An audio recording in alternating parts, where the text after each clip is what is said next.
Dhanik Bharat educational institutions inter IIT JEE NEET admission open. Badvel Telugu Desam పార్టీలో group war తారాస్థాయికి చేరుకుంది. Atluri cross road వద్ద తెలుగుదేశం పార్టీ నాయకులు ఘర్షణకు దిగారు. భూమి కోసం టీడీపీ ఇరు వర్గాల మధ్య ఈ ఘర్షణ చోటు చేసుకుంది. ప్రధానంగా రితీష్ కుమార్ రెడ్డి వర్సెస్ సూర్యనారాయణ రెడ్డి వర్గాల మధ్య ఘర్షణ చోటు చేసుకుంది. అయితే ఘర్షణను అడ్డుకున్నారు పోలీసులు. ప్రధానంగా సర్వే నెంబర్లు 1013, 1007 సర్వే నెంబర్ భూములకు సంబంధించి కూడా కోర్టు పరిధిలో ఉన్నాయని ఎంఆర్ఓ స్పష్టతనిచ్చారు. కోర్టు పరిధిలో ఉన్నందున ఎటువంటి నిర్మాణాలు చేపట్టరాదని ఇరు వర్గాలకు సర్ది చెప్తున్నారు పోలీసులు. మొత్తం తెలుగు తమ్ముళ్ల మధ్య ఈ ఘర్షణాత్మకమైనటువంటి వాతావరణం మాత్రం ఒక్కసారిగా బద్వేల్ని ఉలిక్కి పడేలా చేసింది. ఇదే అంశంపై మరింత సమాచారం మా ప్రతినిధి మల్లికార్జున్ అందిస్తారు. మల్లికార్జున్, చెప్పండి, ప్రెజెంట్ అక్కడ సిచ్యువేషన్ ఏ విధంగా ఉంది? టీడీపీ మధ్య వర్గ పోరు మాత్రమే కాదు, భూమికి సంబంధించినటువంటి వివాదం కూడా ఉన్నటువంటి పరిస్థితి.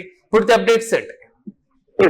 బద్వేలు టీడీపీలో కూడా గ్రూప్ వారు తారాస్థాయికి చేరుకుందని చెప్పవచ్చు. ఒక స్థలం విషయంలో కూడా రెండు వర్గాలు అంటే ఇద్దరు కూడా అధికార పార్టీలోనే ఉన్నారని చెప్పవచ్చు. స్థలం విషయంలో కూడా ఇరువురి మధ్య వాగ్వాదం చోటు చేసుకుందని చెప్పవచ్చు. ప్రస్తుతం మనం చూసుకుంటే అట్లూరు క్రాస్ రోడ్ వద్ద టీడీపీ నాయకులు ఒకరికొకరు ఘర్షణ దిగారని చెప్పవచ్చు. భూమి కోసం కూడా రెండు వర్గాల మధ్య ఘర్షణ కొనసాగుతుంది. ముఖ్యంగా రితీష్ కుమార్ రెడ్డి వర్సెస్ సూర్యనారాయణ రెడ్డి, వీరిద్దరు కూడా ఇద్దరు టీడీపీలో నాయకులనే మనం చెప్పుకోవచ్చు. ఈ క్రమంలో కూడా అక్కడ భూమి విషయంలో కూడా ఇద్దరి మధ్య గత కొంతకాలంగా ఈ గొడవలు చెలరేగుతుందని చెప్పుకోవచ్చు. సర్వే నెంబర్ 1013, అలాగే 1007/3 సర్వే నెంబర్ లో కూడా పూర్తి స్థాయిలో ఈ రెండు సర్వే నెంబర్లు ఉన్నటువంటి భూములు ఏవైతే ఇప్పటికే కోర్టు పరిధిలో ఉన్నాయని చెప్తున్నారు.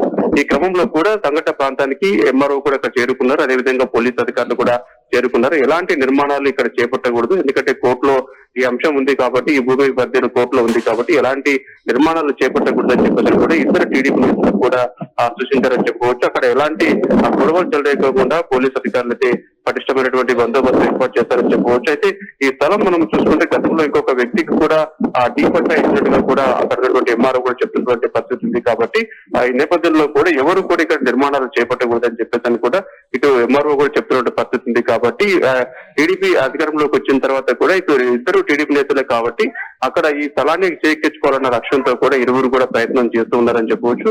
ఏదేమైనప్పటికీ కూడా పోలీస్ అధికారుల ఎంట్రీ, అదేవిధంగా రెవెన్యూ అధికారుల ఎంట్రీతో కూడా అక్కడ గొడవ సద్దుమణిగలా చేశారని చెప్పొచ్చు. లేకపోతే రెండు వర్గాలు మాకు సంబంధించిన భూమి అంటే మామని చెప్పేసి కూడా ఇద్దరి మధ్యన కూడా గత కొంతకాలం కూడా వివాదం కొనసాగుతుంది. కాబట్టి ముఖ్యంగా మనం చూసుకుంటే పోతిరెడ్డి నరసింహారెడ్డి అనే వ్యక్తి పేరు పైన కూడా ఈ సర్వే నెంబర్లకు సంబంధించి ఈ డీ పట్టాలు గతంలో ఇచ్చినట్టుగా కూడా రెవెన్యూ రికార్డులో ఉందని చెప్పి ఇప్పటికే ఎంఆర్ఓ చెప్తున్నారు. కాబట్టి ఇప్పుడు ఎవరైతే టీడీపీ లీడర్ ఉన్నారో సూర్యనారాయణ రెడ్డి కానీ, అదేవిధంగా రితీష్ రెడ్డి కానీ, రితీష్ కుమార్ రెడ్డి, వీరిద్దరు కూడా ఆ ప్రాంతంలో వెళ్ళడానికి అర్హత లేదు అని చెప్పేసి కూడా ఎంఆర్ఓ చెప్పారని చెప్పవచ్చు. ఈ క్రమంలో కూడా అక్కడ పోలీస్ అధికారుల పహారా కొనసాగుతుంది. ఇలాంటి అవాంఛనీయ సంఘటన జరగకుండా కూడా ఆ ప్రాంతంలో పోలీస్ బందోబస్తు కొనసాగుతుంది. Right Mallikarjun, thank you. Badvel Telugu Desam పార్టీలో గ్రూప్ వార్ తారాస్థాయికి చేరుతుంది. అట్లూరి క్రాస్ రోడ్డు వద్ద తెలుగుదేశం పార్టీ నాయకుల మధ్య ఘర్షణ చోటు చేసుకుంది. ప్రధానంగా భూమి కోసం టీడీపీ ఇరు వర్గాల మధ్య ఈ ఘర్షణ వాతావరణం చోటు చేసుకుంది. అయితే రితీష్ కుమార్ రెడ్డి వర్సెస్ సూర్యనారాయణ రెడ్డి వర్గాల మధ్య ఘర్షణ జరిగింది. ఘర్షణను అడ్డుకున్నారు పోలీసులు. ప్రధానంగా సర్వే నెంబర్లు 1013, 1007 సర్వే నెంబర్లకు సంబంధించిన భూములు కోర్టు పరిధిలో ఉన్నాయని ఎంఆర్ఓ ఇప్పటికే స్పష్టతనిచ్చారు. కోర్టు పరిధిలో ఉన్నందున ఎటువంటి నిర్మాణాలు చేపట్టరాదంటూ కూడా ఇరు వర్గాలకు సర్ది చెప్పేటువంటి ప్రయత్నం చేశారు పోలీసులు.